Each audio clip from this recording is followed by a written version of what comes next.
Today we will talk about George Orwell and his book Down and Out in Paris and London in our segment Let's Talk About Books and Authors. Eric Arthur Blair, aka George Orwell, was born in 1903 in India. His father worked in the civil services. The family moved to England in 1907. He wrote his first novel, Burmese Days, in 1934, inspired by his days as an officer in Indian Imperial Police in Burma. He rose to fame because of his books Animal Farm and 1984. These books acquiring cult status to a certain extent, to a large extent, not a certain extent actually. I'm going to read passages from his book Down and Out in Paris and London that I found interesting and emphasize upon the implications of poverty, one of the subjects that are very important to write about, and Orwell wrote about it back then. And they're really relevant right now as well, so it's important to really shed light upon them and read those passages. It is dark, bizarre, but extremely engaging. The passage that I'm going to read one by one.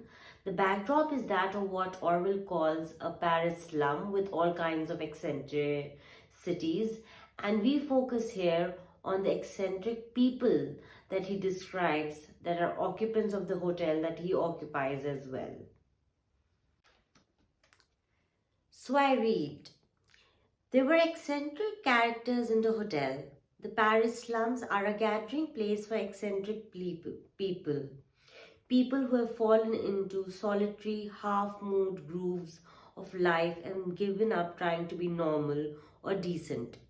Poverty frees them from ordinary standards of behavior, just as money frees people from work.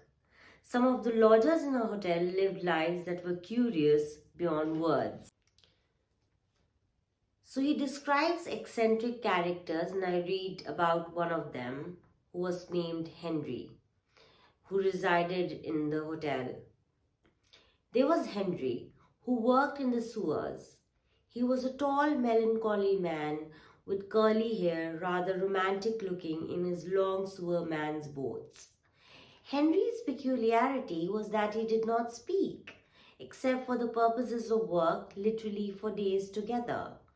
Only a year before he had been a chauffeur in good employ and saving money. One day he fell in love, and when the girl refused him, he lost his temper and kicked her.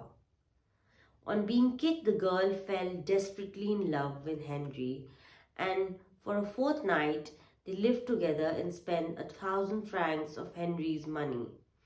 Then the girl was unfaithful. Henry planted a knife in her upper arm and was sent to prison for 6 months. As soon as she had been stabbed, the girl fell more in love with Henry than ever, and the two made up their quarrel and agreed that when Henry came out of jail, he should buy a taxi and they would marry and settle down. But a fortnight later, the girl was unfaithful again, and when Henry came out, she was with child. Henry did not stab her again. He drew out all his savings and went on a drinking bout that ended in another month's imprisonment. After that, he went to work in the sewers. Nothing would induce Henry to talk now. If you asked him why he worked in the sewers, he never answered, but simply crossed his wrists to signify handcuffs and jerked his head southward towards the prison. Bad luck seemed to have turned him half-witted in a single day. In the end, he writes something, and I quote, insightful, while describing why he's writing about these people. There are more, but I just read about one of them.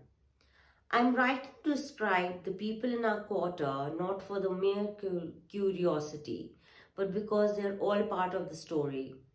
Poverty is what I'm writing about, and I had my first contact with poverty in this slum.